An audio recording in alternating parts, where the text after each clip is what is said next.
igreja, pois o tempo está chegando. Será que ultimamente você está vigiando, vivendo em santidade, em plena comunhão, fugindo do pecado que persegue o cristão? Tanto amantes de si mesmos, avarentos, presunçosos, soberbos e blasfemos, traidores, orgulhosos, ingratos e profanos, sem afeto natural, são caluniadores, vivem a fazer o mal. É tempo de acordar, é tempo de alerta.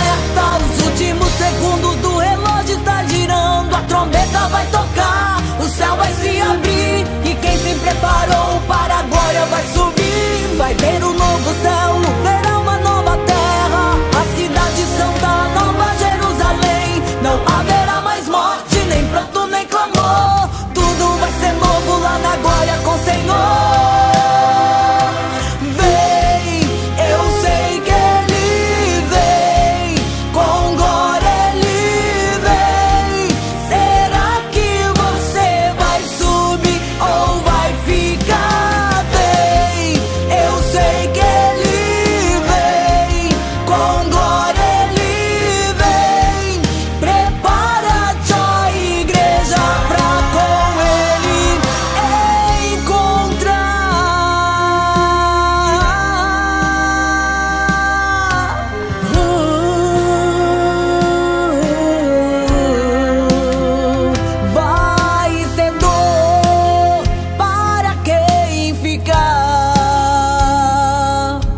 Incrédulos, abomináveis, homicidas e fornicadores, feiticeiros,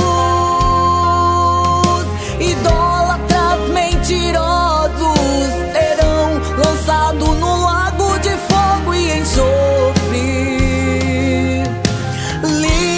Limpará dos olhos todas as lágrimas, e as primeiras coisas são passadas.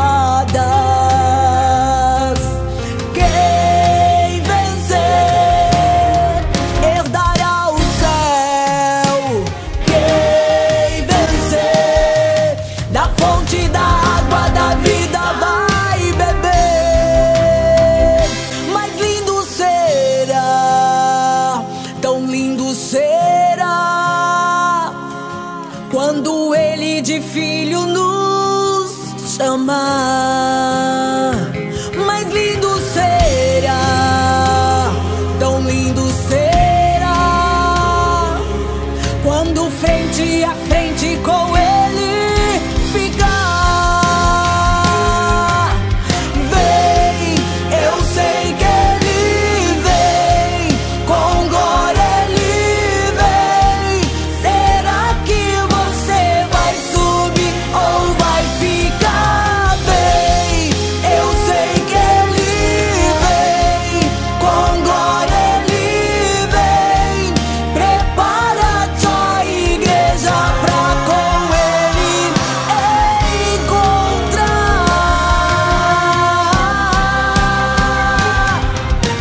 Alfa e Ômega, princípio e fim, santo, glorioso, desejado das nações, Rei dos reis, Senhor dos senhores. Guarda o que tem pra não perder tua coroa. Num coral vamos cantar e pra sempre adorar aquele que é digno de toda adoração, digno de toda adoração.